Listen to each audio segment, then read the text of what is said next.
Commander Vox Zarak of the Galactic Federation's Cultural Exchange Program leaned back in his hover chair, multiple eyes fixed on the endless stream of reports cascading across his screen. Again, humans. Always humans. The newest species admitted into the Federation, and without question, the most troublesome. Another incident report. "Sir," said Lieutenant Corks, his second-in-command, as he slid a holographic tablet across the desk. Vox exhaled sharply, the sound not unlike a boiling kettle. "What is it this time? Another diplomatic scandal involving their bizarre reproductive habits?" Corks's mandibles clicked uneasily. "No, sir, this time it's about their companions." "Companions?" Vox frowned. "Their pets, sir. Specifically the canine variety." Vox's eyes drooped in confusion. "You mean those furry quadrupeds? The ones that smell everything and make those dreadful barking sounds?" "Yes, Commander. Those are the ones." He tapped his claws against the metallic desk. "And what of them?" Corks hesitated. "There was an incident at the Federation Embassy on Earth. Ambassador Drex made a comment regarding Officer Malia Patel's dog, suggesting it would make an excellent appetizer at the upcoming diplomatic banquet." Vox groaned, covering his face with a claw. "Tell me he didn't actually attempt to eat the creature." "No, sir. He merely suggested it, as a joke. Unfortunately, Officer Patel responded by breaking his jaw." Vox sprang upright, all four eyes narrowing in disbelief. "A human officer attacked a Federation ambassador. That's grounds for immediate expulsion." "Normally, yes," Corks admitted. "But there's a complication. The human government refuses to punish her, claiming provocation. They insist that in their culture, dogs are considered family." Vox sank back into his chair, utterly baffled. "Family? They claim non-sentient, non-communicative animals are family? Absurd." "Absurd or not, Commander," Corks said cautiously, "we now have a full diplomatic crisis on our hands." Vox steepled his claws, growling low in frustration. "Fine. Schedule a trip to Earth immediately. I want to see these creatures myself and understand why humans are so irrationally attached to them. And find me someone who can explain this madness, preferably someone who won't break my jaw." Vox meets Dr. Novak 3. Earth days later, Vox found himself standing uncomfortably in a place the humans called a dog park, located in a city named Portland. The gravity was slightly stronger than he preferred, and the air was thick with moisture, alive with an overwhelming symphony of organic smells. "Thank you for meeting me, Dr. Novak," Vox said, addressing the human woman beside him. Dr. Eliza Novak smiled, her gaze following a golden-furred animal chasing a flying disc. "Happy to help, Commander Zarak. The Federation's understanding of human-animal bonds has always been lacking. That's putting it mildly," Vox muttered. "One of your officers physically assaulted an ambassador because of a joke about consuming one of these creatures." Novak winced. "Yes, well, suggesting eating someone's dog is perhaps one of the most offensive things you could say to a human. But why?" Vox demanded, exasperated. "They are just animals. Non-sentient beings you domesticated. Across the galaxy, species domesticate others for food, labor, or entertainment. But no one forms emotional bonds with them." Dr. Novak's smile returned, that curious human gesture that bared teeth yet signaled amusement rather than threat. "And that, Commander, is where you're wrong. Dogs aren't just animals to us. They're companions, friends, family, but they can't even communicate," Vox protested. Novak whistled sharply, and the golden-furred creature bounded toward them. "This is Rusty. Rusty, say hello to Commander Zarak." The dog tilted its head, looked up at Vox, and made a soft woof. "That's communication," Novak said gently. "Here, hold out your hand, palm down, fingers curled." Reluctantly, Vox complied. The dog sniffed him cautiously, then pressed its nose against his skin. "He's deciding if you're trustworthy," Novak explained. "Preposterous," Vox muttered. "A creature with a brain the size of a pebble is judging me?" "Dogs are remarkable judges of character," Novak replied. "They can sense fear, aggression, even illness. They've evolved alongside us for thousands of years." Vox's mandibles clicked in irritation. "Practical applications, yes, I understand. But why would Officer Patel physically assault an ambassador over a mere suggestion?" Novak's expression softened. Because you still don't understand, Commander. Let me show you. Meet me tomorrow at the Veterans Administration Hospital. There's someone you need to hear from. Max the service dog, the hospital was unlike anything on Vox's homeworld. It was quiet, sterile, but heavy with an undercurrent of sorrow. Dr. Novak led him down a long corridor into a small garden, where a human male sat in a wheeled chair. At his feet lay a large black and tan dog, calm and watchful. Commander, this is Sergeant Frank Torres, Novak introduced. And this is Max, his service dog. Torres glanced up, eyes distant, then nodded in greeting without speaking. Max is trained to assist veterans with PTSD, Novak explained. PTSD? Vox questioned. Post-traumatic stress disorder, she said. A psychological condition that arises from severe trauma, often in combat. Vox shifted slightly, intrigued. And the dog provides comfort? Much more than that, Novak replied. Sergeant Torres, would you mind telling the commander what Max means to you? For a moment, Vox thought the man wouldn't respond. Then Torres's hand instinctively stroked Max's head, and his voice emerged, rough, halting, as though words themselves were a burden. 3 years ago, I couldn't leave my house, he said quietly. Couldn't sleep, couldn't function. The sounds, the memories, they never stopped. Vox stood silently, 4 eyes fixed on the man and his dog, suddenly aware that for humans, these creatures were not simply pets. They were lifelines. The man's voice was rough, hauling memories to the surface as if they were heavy stones. They paired me with Max, he continued. He's trained to recognize when I'm having an episode. He wakes me from nightmares, creates space around me in crowds, guides me home if I dissociate. If I start to fall apart, Max knows. He's the reason I can sit here and talk to you. That's remarkable, Vox admitted, genuinely moved. Torres's expression hardened. Last year, some drunk kids thought it'd be funny to yank his service vest off while we were at a park. His hand tightened on Max's collar as if the dog were there in his fingers. I broke one of their noses. Vox stared, mandibles trembling. You physically assaulted someone for touching your dog? You're damn right I did, Torres said without regret. Max isn't just a dog. He's saved my life more times than I can count. Vox left the hospital with a furrowed brow.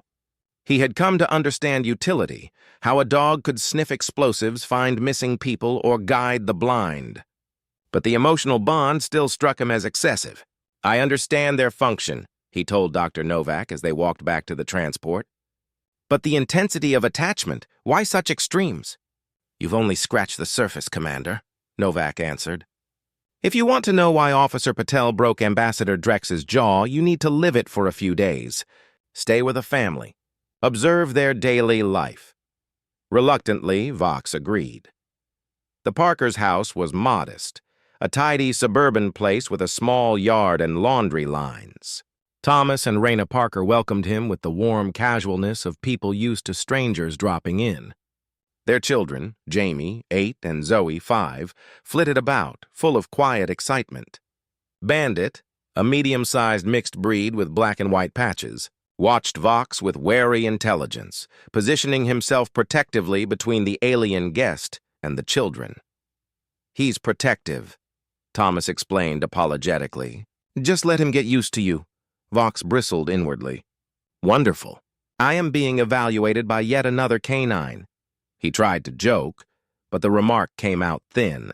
The family peppered him with questions about space and the Federation. Do aliens have dogs? Zoe asked, eyes wide. No, Vox said. A pause followed, awkward and revealing. We do not keep pets. That's sad, Zoe said plainly, sympathy and genuine confusion folded together. The simplicity of her disappointment unsettled him more than any debate. Who keeps you company when you're lonely? She asked. Vox stumbled for an answer. We have different customs, Raina said gently. Not everyone needs the same things to be happy. At dinner, Bandit wound among the family, accepting pets and handing out sloppy, affectionate kisses that made Vox recoil. How long have you had him?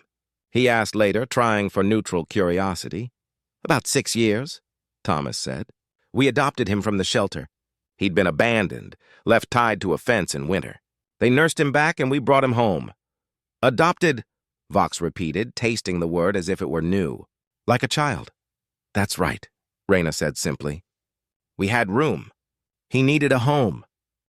Bandit settled at Jamie's feet while the boy read, periodically stroking the dog's fur without looking up. "He chases the bad dreams away," Jamie said when asked, as though the statement required no explanation.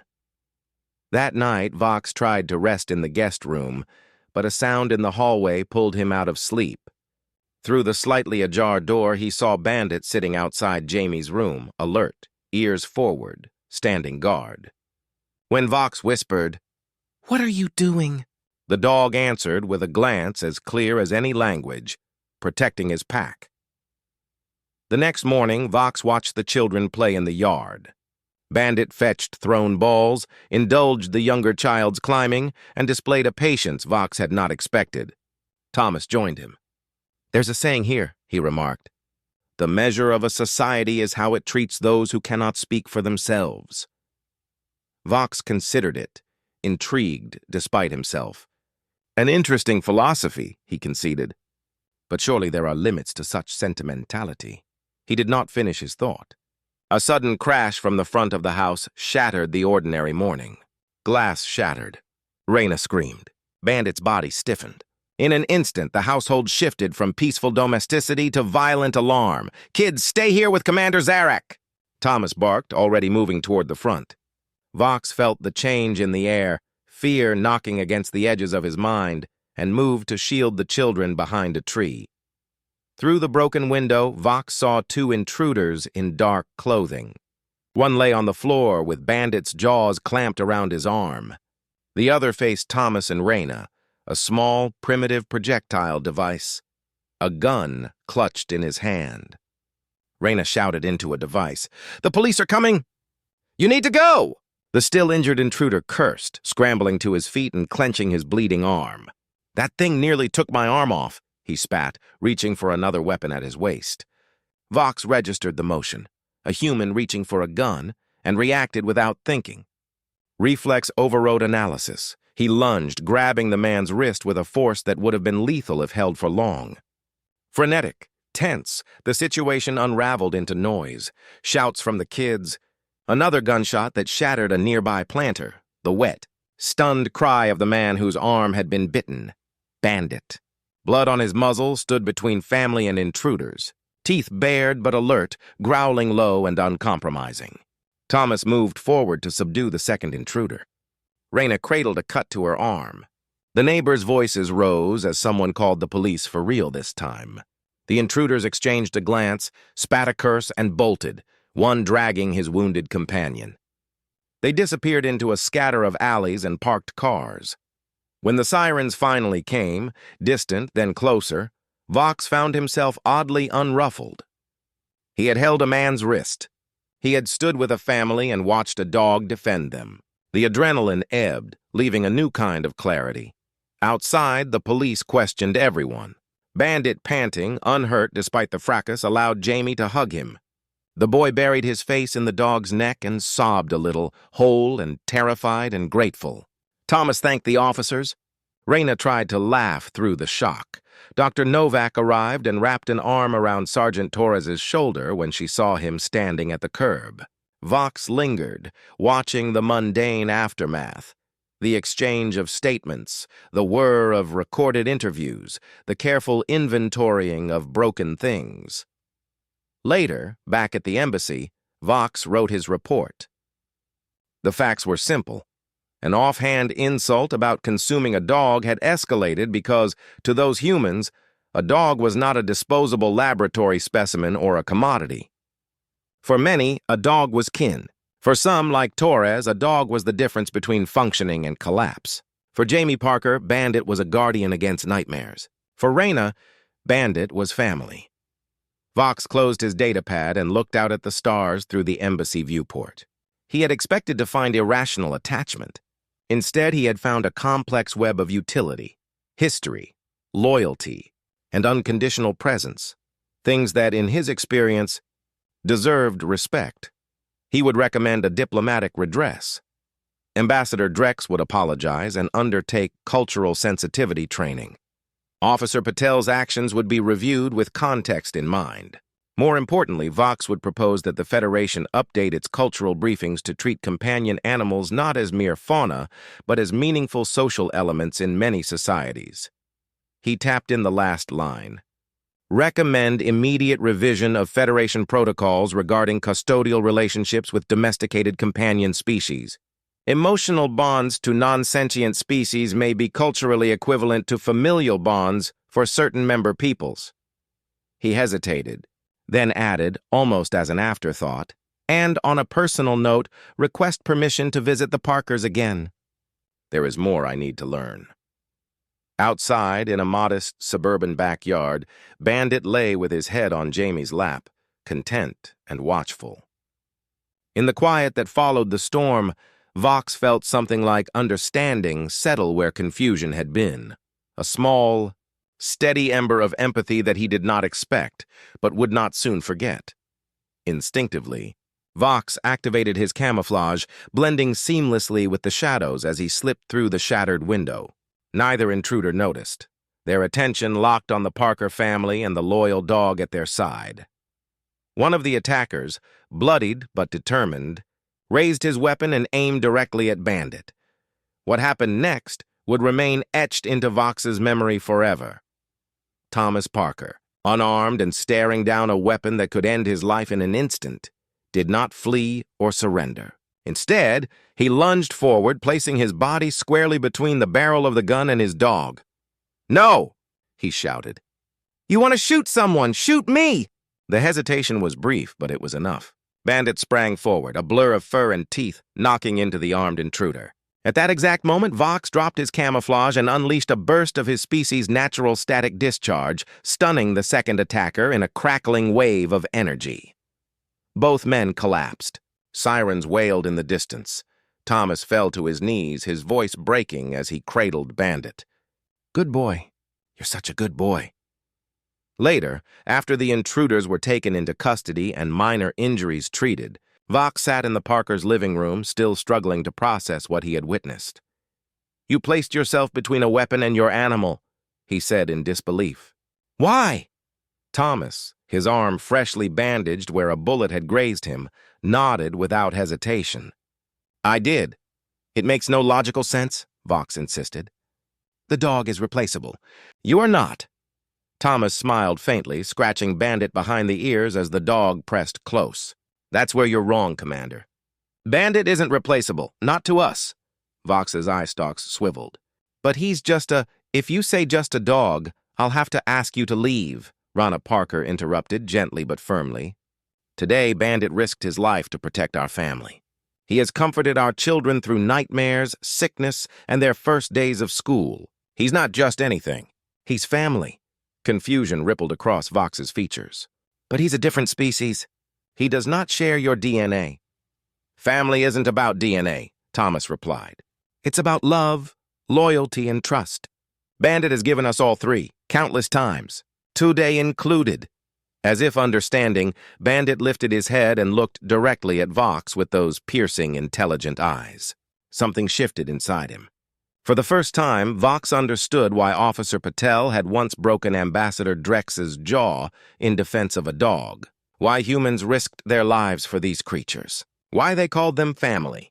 It wasn't logical, it wasn't rational, but it was undeniably real. That night, unable to rest, Vox sent an urgent message to Lieutenant KX. "Arrange something for me. It concerns the dogs." A week later, Commander Vox Zarek stood before the Galactic Federation's Cultural Exchange Committee.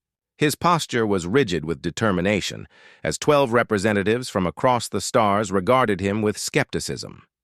High Counselor Nix's translucent tentacles rippled impatiently.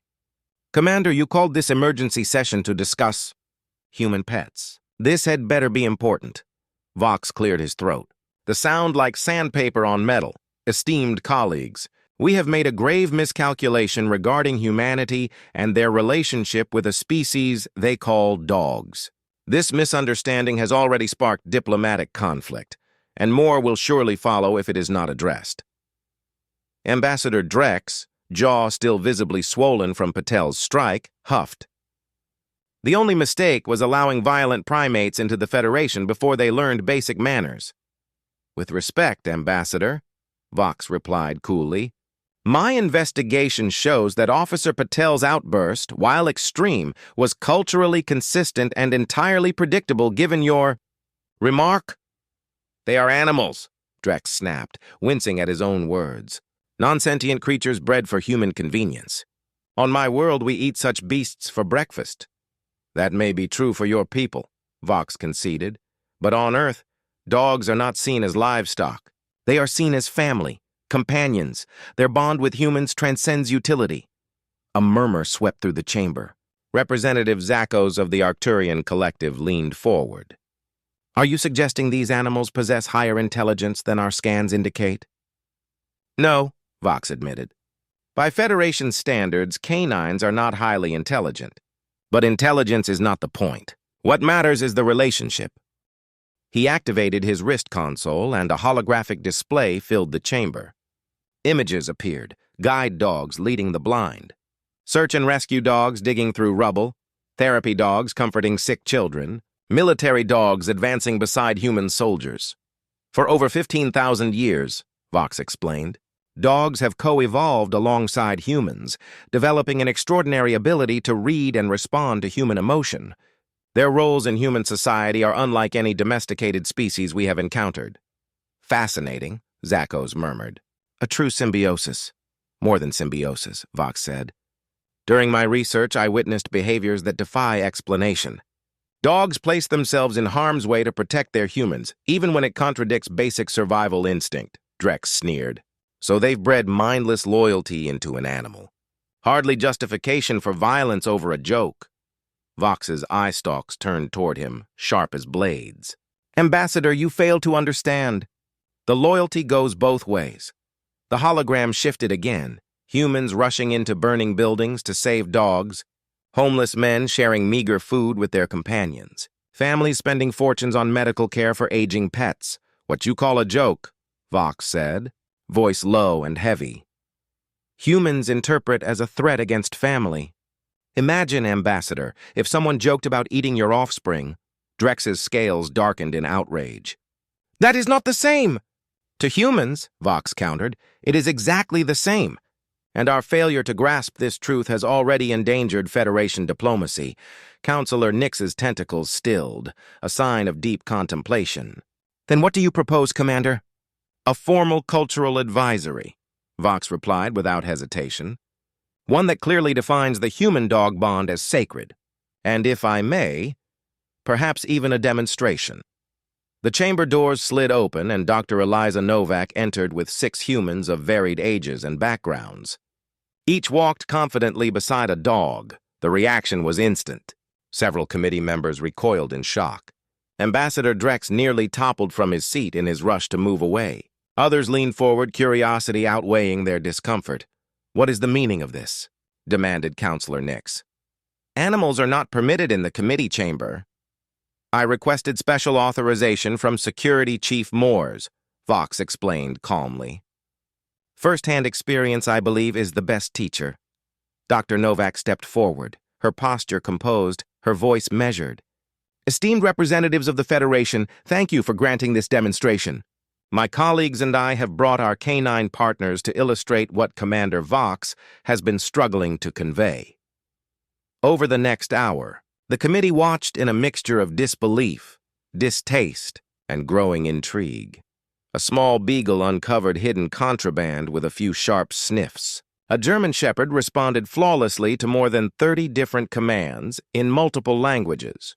A mixed-breed therapy dog approached the most anxious delegates and sat quietly beside them until their bio-readings stabilized. Finally, Officer Malia Patel stepped forward with her Belgian Malinois, Rex. Before the committee's eyes, Rex executed a series of protection maneuvers so precise that even the ever-skeptical Ambassador Drex found himself grudgingly impressed. As you can see, Vox said when the demonstrations concluded, these creatures fulfill roles far beyond what we initially believed.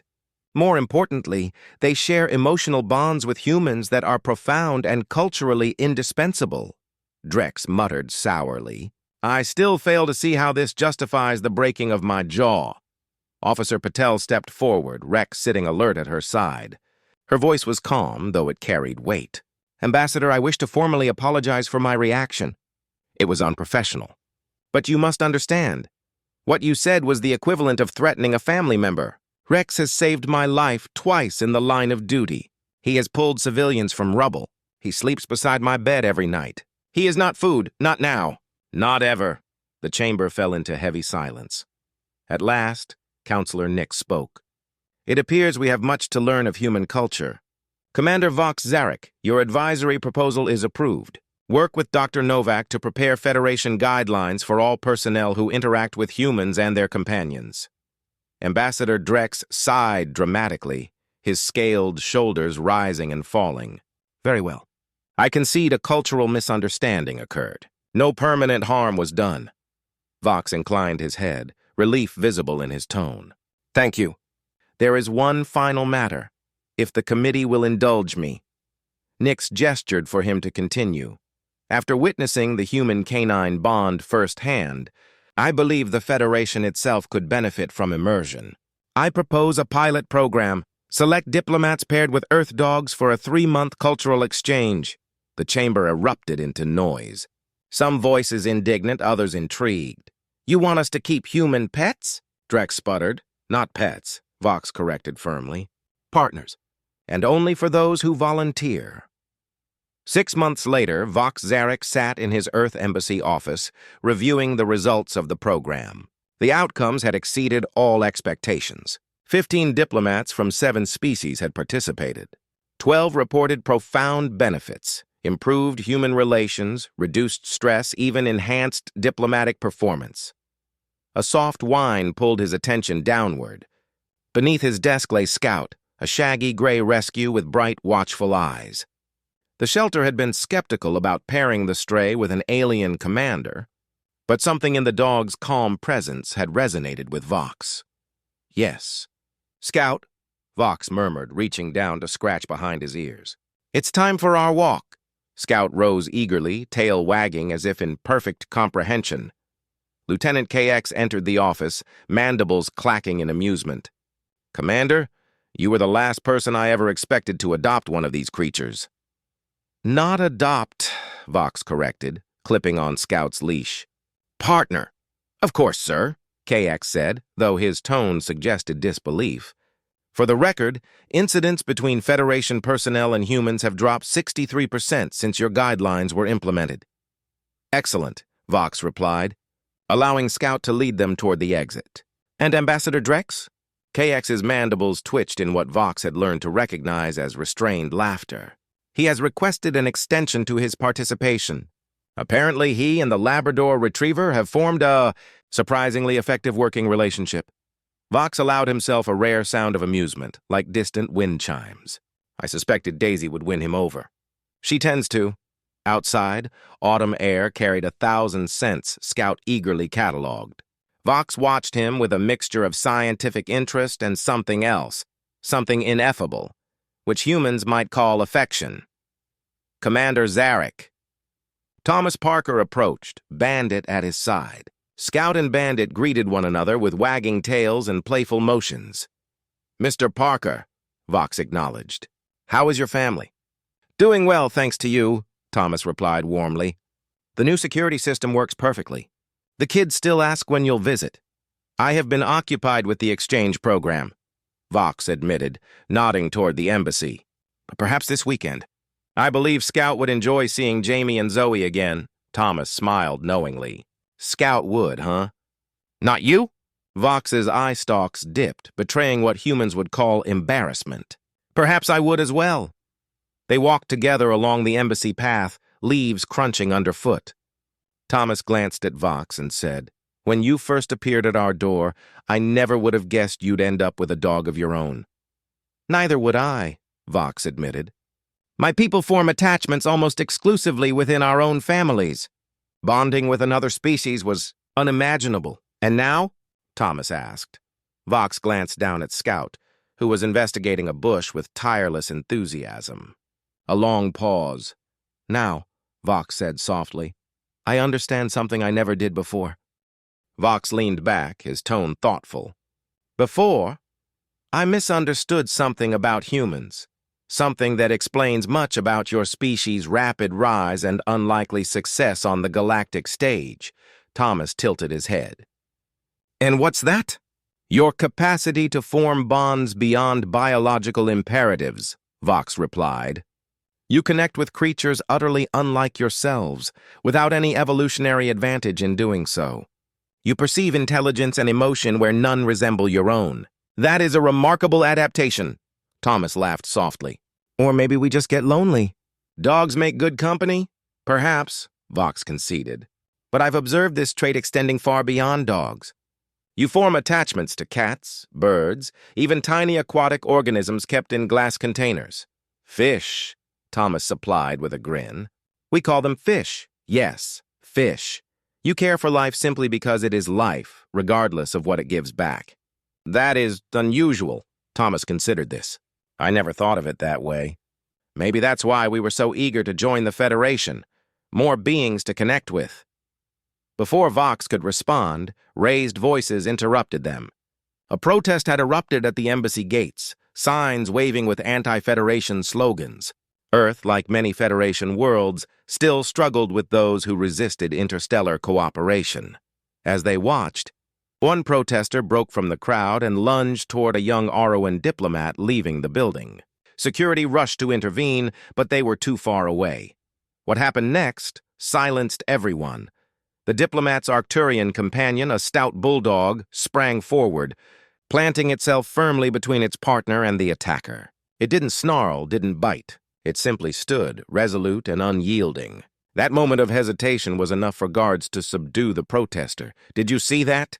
Vox asked, eyes alight. Thomas smiled knowingly. "I'm not surprised. Dogs don't care about species. Once you're part of their pack, that's it." Just then, Vox's communicator beeped. He scanned the urgent message and sighed. "Duty calls. The Relian ambassador is demanding an explanation for why his dog keeps barking at his ceremonial headdress." Thomas chuckled. "Good luck with that. See you this weekend. Raina's making her lasagna." "We'll be there," Vox promised, glancing down at Scout, who waited patiently. "Both of us." As Thomas and Bandit disappeared into the crowd, Vox reflected on how quickly things had changed. 6 months ago, the Federation had dismissed humanity's obsession with pets as sentimental nonsense. Now, multiple species were quietly considering bringing dogs to their own worlds. Even Commander Vazar, once famous for his cold logic, had bonded with a creature that spoke no galactic language at all. "Come, Scout," Vox said as he turned back toward the embassy. The dog padded beside him without hesitation, his trust absolute, his loyalty freely given. And in that simple gesture, Vox saw a glimpse of the Federation's future, not mere tolerance, not simple cooperation, but genuine connection across the gulfs of biology and evolution. 2 years later, the annual Galactic Federation Cultural Exchange Conference was abuzz with anticipation. Delegates from 27 worlds filled the Grand Chamber, awaiting a historic announcement. On stage stood Commander Vazar, now Director of Interspecies Relations, with Scout proudly at his side. Nearby were Officer Patel with Rex, Ambassador Drex with Daisy, and a dozen other human-canine diplomatic pairs. High Counselor Nyx approached the podium, her tentacles draped in ceremonial silks. "Today," she began, "marks a milestone in our Federation's history. When humans joined us, they brought with them a practice we dismissed as primitive, their partnership with another species from their world." Murmurs rippled through the chamber. "What began as cultural curiosity," Nyx continued, "has become one of the most successful diplomatic initiatives of our time. The Canine Partnership Program has deepened understanding, bridged divides, and proven that connection transcends biology, language, and even sentience as we once defined it." She raised a hand toward the dogs on stage. "Today, we recognize them formally. For the first time in Federation history, a non-sentient species is granted protected cultural heritage status. The hall erupted in applause and a few joyful barks. Ambassador Drex, once a skeptic, stepped forward with Daisy pressed against his leg. His scales shimmered with calm hues. "There was a time," he admitted, mandibles clicking nervously, "when I believed these creatures suitable only as food. Today, I am honored to announce the founding of the Federation Canine Training Center on Earth, where diplomatic staff from every world may find their own partners." The transformation was complete. What began with ridicule had become reverence. After the ceremony, as delegates shared stories of their dogs, Vox sat quietly with Scout and recorded a message for the Parker family. He knew they would smile at how far things had come. Scout rested his head against Vox's leg, tail flicking contentedly. "You know," Vox whispered, "on my world we say wisdom comes from unexpected places. I never understood that, until you." A child approached, wide-eyed. "Is that a real dog?" she asked. "Yes," Vox said gently. "His name is Scout. Can I pet him?" Scout wagged his tail in approval. The child reached out and giggled with delight as he leaned into her touch. "He's so soft." "Does he do tricks?" "Many," Vox replied. But his greatest trick was teaching an old alien to see the universe differently. Her parents smiled knowingly as they led her away. Vox stroked Scout's fur, reflecting on how much had changed. From skepticism to understanding, from understanding to respect, from respect to love, not because of shared DNA or language or even homeworld, but because humans refused to accept the idea that family required such things. Family, they had shown, was a choice, a bond, a connection that could leap any divide. Ambassador Drex appeared beside him, Daisy padding along happily. His jaw, once broken in a cultural misunderstanding, had long healed. He gave Vox a small nod. "A successful day," Drex remarked. "Indeed," Vox agreed. "Though I think we are only beginning to grasp the implications of what humans have taught us." Scout and Daisy wagged their tails at each other. Their own wordless diplomacy, as simple as it was profound. Vox's communicator pinged with a message from Thomas Parker. "Congratulations." "Bandit says woof. That's dog for told you so. The kids want to know when Uncle Vox and Scout are visiting." Zoe insists Scout has to try her new peanut butter treats. A warmth spread through Vox's hearts. Uncle Vox, a title he had never imagined valuing. As the conference wound down, Vox and Scout headed for their shuttle. Ahead lay Earth. Ahead lay home. The galaxy was vast, filled with divides that once seemed insurmountable. But thanks to one small planet and its loyal companions, the Federation had discovered a truth more powerful than politics or war. Sometimes, the deepest bonds are forged across the widest distances. And woe to anyone who dared threaten them. "Come, partner," Vox said as Scout wagged his tail. "Let's go home."